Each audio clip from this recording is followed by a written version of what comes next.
Hola, estimados estudiantes del curso de Planificación Estratégica en Áreas Marinas Protegidas. Bueno, estamos ya en la cuarta semana del curso y este es un video en el cual vamos a hablar sobre el tema de gobernanza. Y al final, pues, voy a explicar por qué es que tocamos el tema de gobernanza en un tema de planificación. Bien, primero para explicar este tema de la gobernanza vamos a usar un ejemplo. En este caso, pues tenemos ahí unas personas que están en un territorio, un lugar determinado, y resulta que vino un técnico de una institución de gobierno y buscando alternativas para mejorar su calidad de vida, pues vieron que una posibilidad podía ser tener ganado. Entonces uno de ellos compró una vaca. Después otros fueron comprando otras vacas y así al final los 5 compraron sus respectivas vacas. Bueno, ahora se enfrentaron al problema de dónde ponían a pastar las vacas.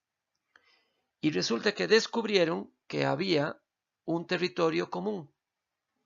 Espero que lean la parte que habla en la literatura que les mencioné del problema de los recursos comunes. Que viene un poco a partir de un artículo que salió en los años 60, creo, que se llamaba la tragedia de los comunes. Bueno, ese es un territorio común, es un pastizal, es un bien público, es de la comunidad, de todos, y pues como es un territorio común y entramos en esa dinámica de que lo que es de todos no es de nadie y todas estas cosas, pues uno de ellos decidió que iba a meter su vaca en ese pastizal. Bueno, habiendo hecho él esa parte y viendo los demás que él tenía derecho a meter la vaca ahí, pues el otro decidió hacer lo mismo y así cada uno fue decidiendo meter su vaca. Al final los 5 metieron su vaca en el pastizal y hasta ahí todo iba muy bien. Bueno, uno de ellos pensó que una sola vaca no le iba a ser suficiente para la necesidad de su familia. Entonces que iba a comprar otra vaca. Bien, antes, perdón, de eso, vamos a analizar cuánto del pastizal utiliza en este momento cada una de estas personas. Cada una de ellas tiene hoy en día un quinto del pastizal. ¿Por qué decimos que tiene un quinto del pastizal? Porque son 5 vacas. Si suponemos que las 5 vacas comen de manera pareja, homogénea, cada vaca, digamos, disfruta de un quinto del pastizal. Entonces, cada uno de ellos tenía un quinto del pastizal. Entonces, ahí, digamos que era justo porque todos tenían acceso al pastizal y era equitativo porque todos tenían el mismo acceso. Sin embargo, uno de ellos, como les estaba explicando antes, decidió que él quería tener otra vaca más y compró una vaca más. Ahí lo que apareció luego fue que ya habían 2 vacas de ese propietario. Entonces, los otros, mirando que este metió 2 vacas, pues ahí lo que tenían era una cosa un poco injusta. ¿Por qué? Porque ahora ya todos tenían un cesto del pastizal, a excepción de él que tenía 2 cestos del pastizal. Entonces de ahí empezó la cosa a no ser tan equitativa. Todos tenían acceso al pastizal, pero de diferentes formas. Entonces otro decidió también tener su propia vaca extra y metió otra vaca, el cafecito. Entonces ahora, ¿cómo estamos con la distribución del acceso al pastizal? Tenemos que el negro tiene un séptimo, el rojo tiene un séptimo, el azul tiene un séptimo, el morado ahora tiene 2 séptimos y el café tiene 2/7. Bueno, siendo un territorio común, la cosa empezó a desbandarse. Cada uno empezó a comprar cada vez más vacas porque decían, bueno, si este mete más vacas, yo meto más vacas. Y ahí empezaron a hacer uso del territorio sin ninguna restricción, sin ningún orden, sin ningún tipo de proceso de análisis de ningún tipo. Llevó a esta situación, y en esa situación, esa es la distribución en el uso del pastizal. Vamos desde algunos que tienen 11 treintavos del pastizal, usan 11 treintavos, otros usan 8, 5, 4, 2. Entonces, esta situación es una situación que se da por una falta de gobernanza de ese territorio. Al no haber alguien que organice, ordene cómo es que alguien va a poder poner las vacas, de tomar esas decisiones, se dan estas situaciones. Entonces, este problema de equidad es un problema de gobernanza,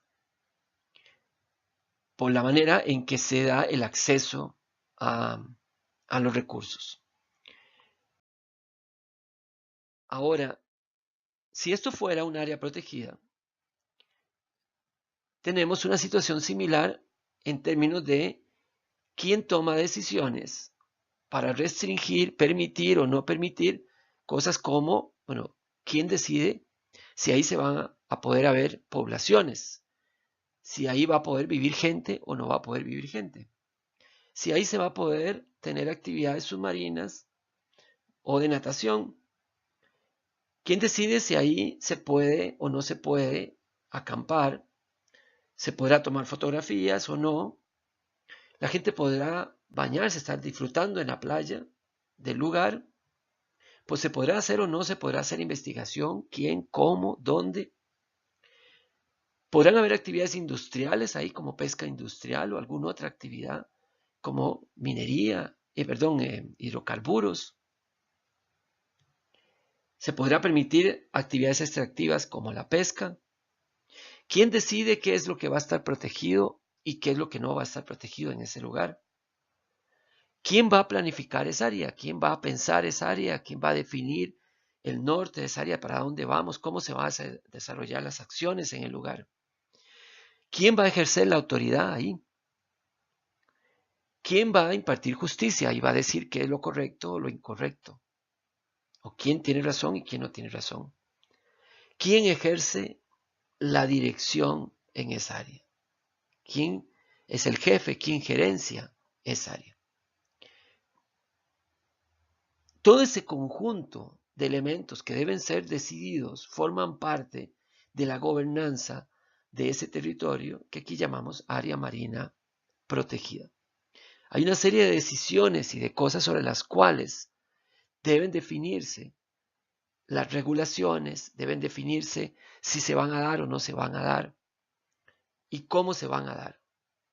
Y todo ese conjunto de decisiones conforman en su totalidad la gobernanza, aunque la gobernanza es un poco más allá que simplemente la toma de decisiones. Son también otros elementos que ahora vamos a ver.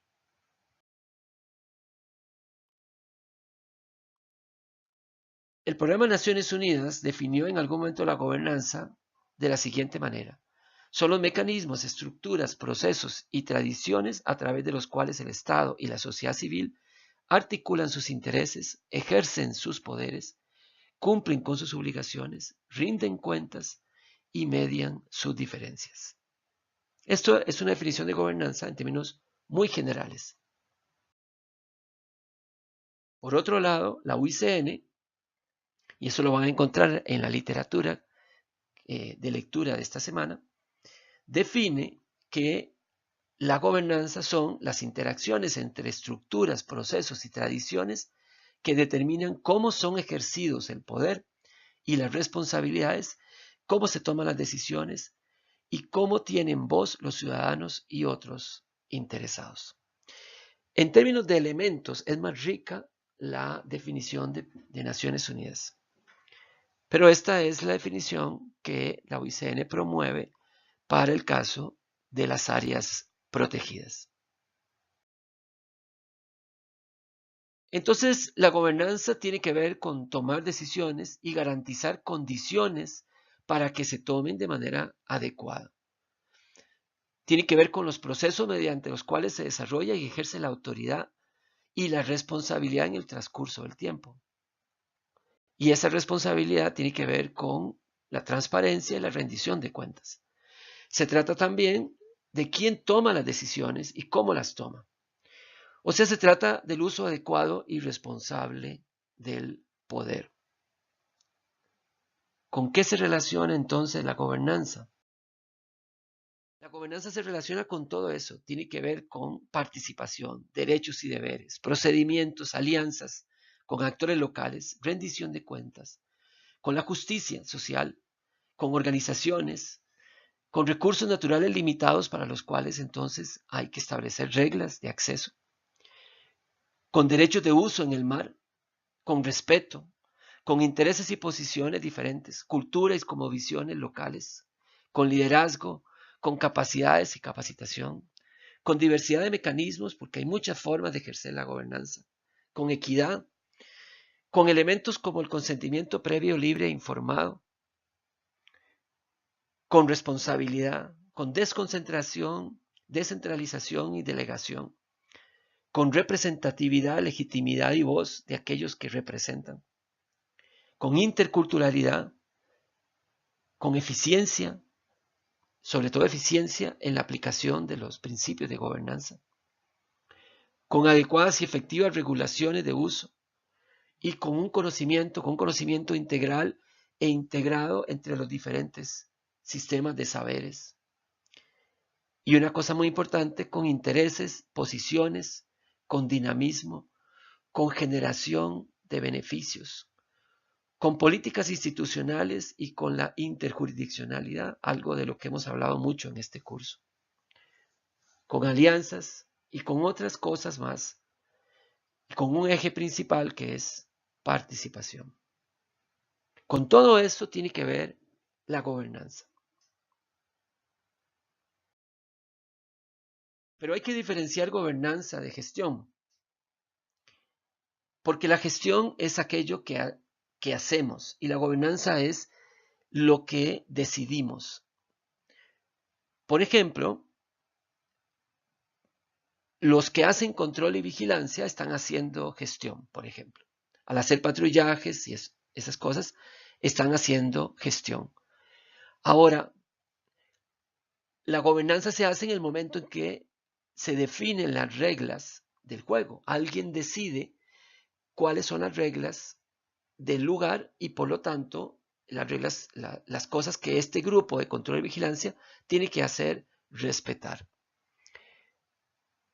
Entonces, la gestión son las acciones de control y vigilancia que desarrollamos en el área y la gobernanza es la decisión, por ejemplo, de las reglas que van a cumplirse en el sitio.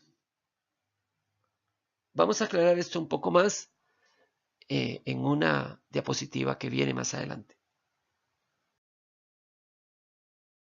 Ahora, hay mucha gente que confunde también, no solo gobernanza con gestión, sino también gobernanza con participación. Y yo he escuchado a algunas personas decir, eso de gobernanza es lo que antes llamábamos participación.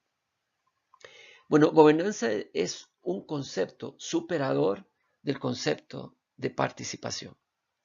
Y se los voy a explicar. Déjenme mostrarles un ejemplo para hablar precisamente de la diferencia entre gobernanza y participación y entre gobernanza y gestión. Vamos a suponer que tenemos un espacio en donde hemos demarcado una cancha para un juego. Es un juego en donde dos equipos de 3 jugadores se enfrentan. Hay un grupo de personas que son los ideólogos del juego, son los que definieron el juego, son los que también definieron las reglas con base en las que se juega dentro de ese polígono que tenemos marcado ahí. Entonces tenemos un equipo, que son los equipos, el equipo azul, y tenemos otro equipo, que es un equipo que vamos a llamar naranja, aunque no es un color exactamente naranja. Bueno, tenemos también una persona que es la encargada de velar de que las reglas que estableció el grupo de los verdes, digamos, se cumplan y así el juego se desarrolle tal cual fue definido. Pero además es un juego que despierta interés entre otros sectores sociales que asisten a mirar cómo es que estos dos equipos se enfrentan y juegan ese juego definido por ese grupo de los verdes. Entonces aquí tenemos los elementos para poder discernir entre gobernanza, gestión y participación. Y entonces yo quiero preguntarles a ustedes, ¿quién hace la gobernanza de este juego? ¿Quién hace la gestión del juego? ¿Quién es el que juega? ¿Quién hace la gestión? ¿Y quiénes participan en el juego? Piensen ustedes, obtengan sus propias conclusiones. Voy a dar unos segundos para eso.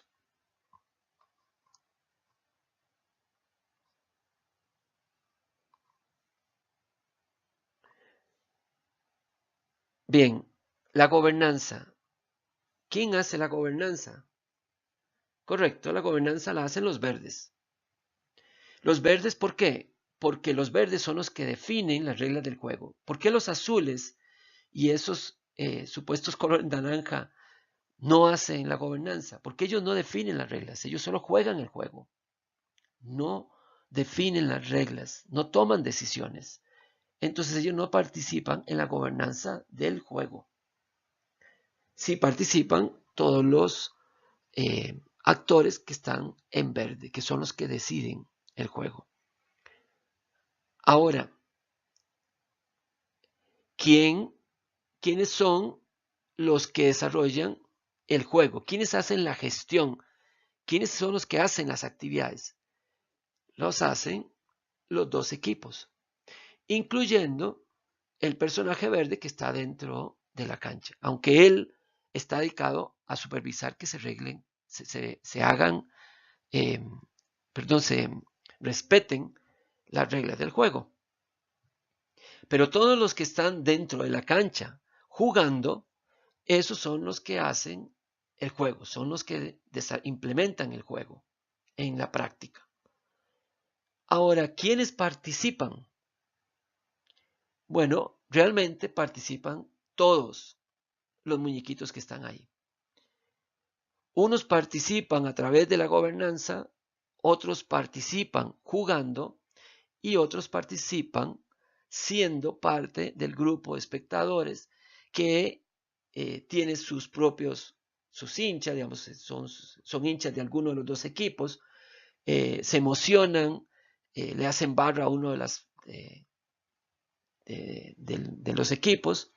Ellos están participando también en el juego.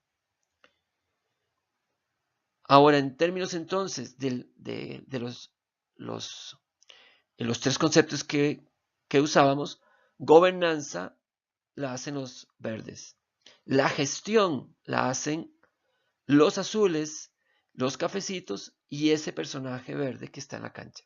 Ellos son los que hacen la gestión. Y todos los que están en la diapositiva participan. Todos participan del juego. Unos de manera muy directa, como los que están ejecutando haciendo la gestión, jugando el juego. Y otros de manera un poco indirecta, que son esos que se ven afectados por el resultado del juego. O sea, ellos son afectados de lo que ocurre en la cancha. Si pierde su equipo, pues van a ser afectados negativamente, y si gana, van a ser afectados positivamente. Entonces, no hay que confundir participación con gobernanza, porque hay gente que está participando que no está siendo parte de la gobernanza. Los grises, azules y los cafés están participando y no son parte de la gobernanza. Por otro lado, no hay que confundir gobernanza con gestión. Gestión son los que están implementando el juego. Los grises no están gestionando. Los 3 verdes que están en la esquina superior no están gestionando.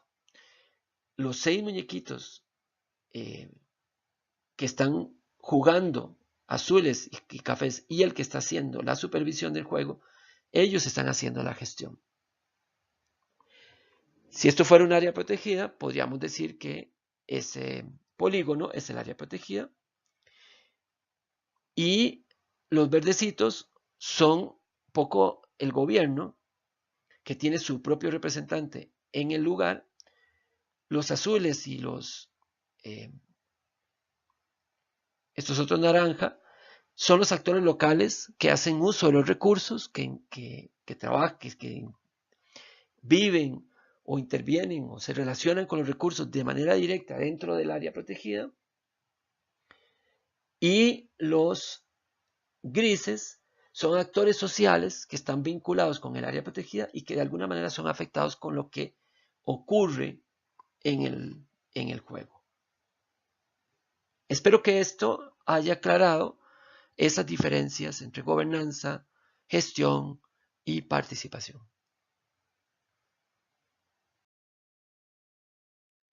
Ahora, existen diferentes tipos de gobernanza en áreas protegidas y hay una clasificación ya hecha también por la UICN de 4 tipos de gobernanza. Decimos entonces que un tipo de gobernanza es la que se llama gobernanza por gobierno, que es cuando todas o la mayoría de las decisiones las toma el gobierno por medio de una o varias de sus instituciones. Un ejemplo de eso es el enfoque de gobernanza que tiene Argentina. En las áreas protegidas, en los parques nacionales argentinos, las decisiones son tomadas por la Administración de Parques Nacionales. Evidentemente, ellos toman en cuenta opiniones externas y tienen mecanismos para hacer algunos, tener un cierto nivel de consulta en algunos casos, pero la gobernanza es una gobernanza por gobierno. O sea, al final, las decisiones son tomadas por la Administración de Parques Nacionales. En Ecuador, por ejemplo, existe un área protegida que está en manos de una fundación. Y entonces, esa decimos que es una área protegida de gobernanza privada, que es cuando todas o la mayoría de las decisiones son tomadas por una persona o por una ONG, empresa u otra organización privada. Villavicencio, no sé cuántos de ustedes conocerán, en Mendoza, es una reserva privada, eso es un esquema de este tipo. En Chile hay pues toda una serie de reservas privadas, TNC, WCS maneja reservas privadas también, es este esquema, digamos, de reserva privada.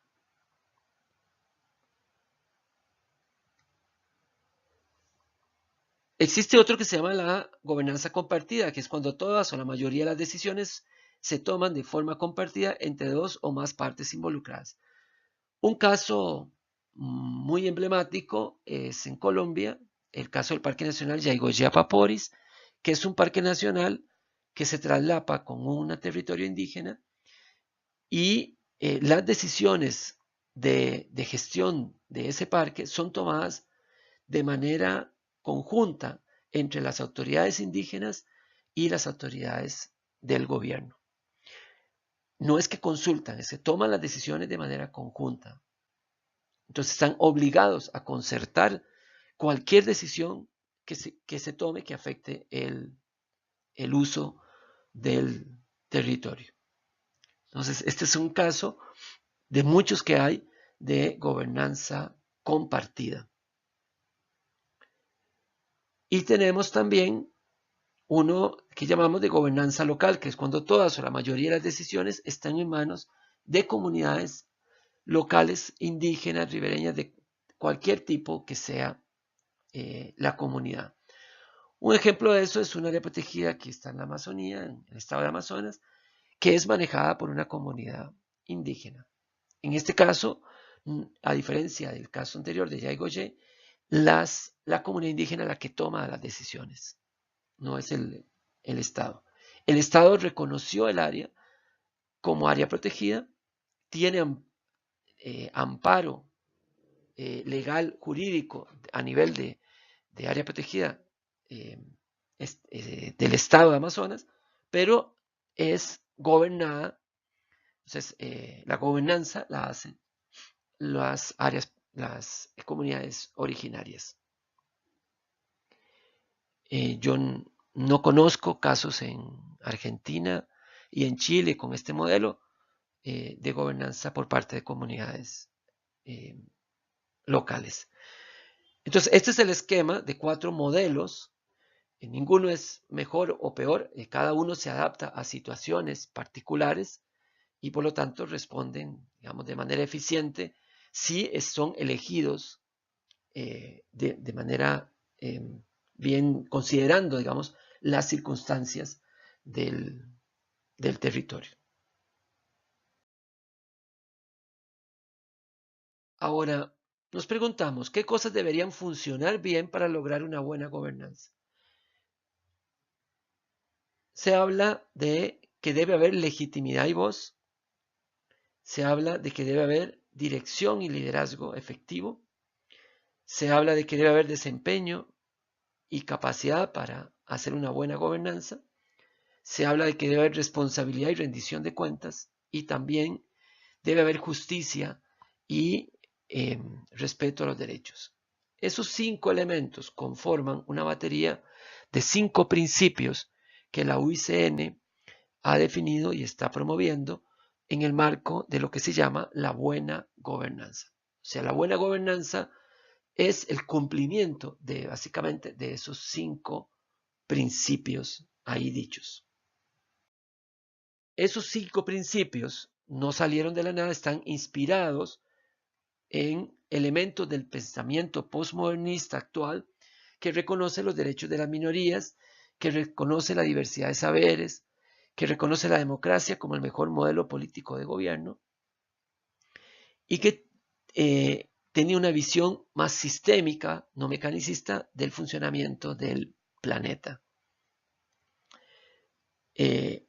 También responden al paradigma del desarrollo sustentable, en donde hablamos de conservación, que es la dimensión ambiental, pero también de equidad en una dimensión económica y de justicia en una dimensión social. Y esos principios también están establecidos con base en acuerdos mundiales. Por ejemplo, la Declaración Universal de los Derechos Humanos del Programa de las Naciones Unidas para el Desarrollo describe la buena gobernanza como se lo voy a leer tal cual está. La buena gobernanza es, entre otras cosas, participativa, transparente y rinde cuentas. Es también efectiva y equitativa y promueve la aplicación de la ley. La buena gobernanza asegura que las prioridades políticas, sociales y económicas están basadas sobre amplios consensos en la sociedad y que las voces de los más pobres y los más vulnerables son escuchadas en la toma de decisión sobre la asignación de los recursos para el desarrollo. Esto viene de 1997, o sea, tiene 20 años ya de esa Declaración de los Derechos. Entonces, vemos ahí, por ejemplo, en el cuadro que tenemos aquí al lado derecho, en donde al lado izquierdo del cuadro están los 5 principios de buena gobernanza que promueve la UICN y del lado derecho están elementos de esos principios de buena gobernanza que promueve Naciones Unidas. Y vemos cómo hay, digamos, una simetría. Esto para reforzar que realmente la buena gobernanza es una construcción social mundial que responde, digamos, a los paradigmas y al pensamiento humano en el que estamos hoy en día. Entonces, no es una ocurrencia de unos grupitos de técnicos, de un grupo de personas que decidió pensar en algo y colocaron esos principios. Vamos a aclarar un poquito esos principios, a reforzarlos. Entonces, legitimidad y voz tiene que ver con participación y búsqueda de consensos. Y decimos entonces que debe haber mecanismos efectivos para que los actores claves puedan ser parte efectivamente de la toma de decisiones y de su implementación. Esos mecanismos efectivos no deben ser aleatorios, no deben obedecer, por ejemplo, al buen criterio del gestor del área de turno, deben ser políticas establecidas en las instituciones y deben respetar los procesos de legitimación de representantes y estos representantes deben ser precisamente representativos de los intereses de los grupos a los cuales responden. Decimos que el principio de dirección es esa visión estratégica, entonces debe tener una idea clara, el área debe tener una idea clara de hacia dónde se quiere llevar esa área en el futuro y debe tener un liderazgo positivo que tienda a sumar y no a restar actores claves en el proceso. Entonces, una buena gobernanza debe estar ligada a una buena acción de liderazgo, pero también a una visión estratégica y ahí entra el tema de los planes de manejo, digamos, que es donde definimos lineamientos estratégicos. Entonces, que eso esté claro, que esté concertado, consensuado con otros actores, es parte de una buena gobernanza. Y por eso hoy en día hablamos de los principios de participación en los procesos de planificación. Otro principio es el principio de desempeño y tiene que ver con la capacidad de responder con eficacia y eficiencia a los desafíos precisamente de la buena gobernanza. Entonces se deben tener las capacidades para cumplir los roles y asumir las responsabilidades que vienen con los procesos de una buena gobernanza. Un área que no tenga esa capacidad de ejercer esa buena gobernanza, pues ahí va a tener problemas con ese principio de desempeño. No se desempeña de manera adecuada, por lo tanto, entonces no logra ejercer una buena gobernanza.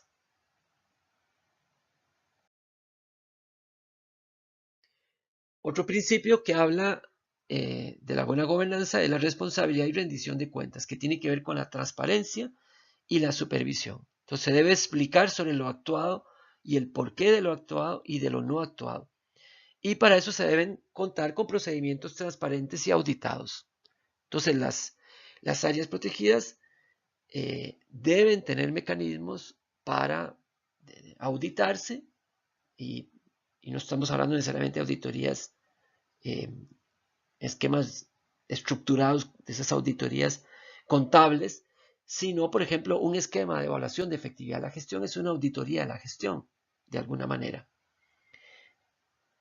Y debe tener procedimientos transparentes en el sentido de que comuniquen los resultados de las cosas que se hacen, lo que se está pensando hacer, cómo se quiere hacer, que es todo parte de estos procedimientos de rendición de cuentas.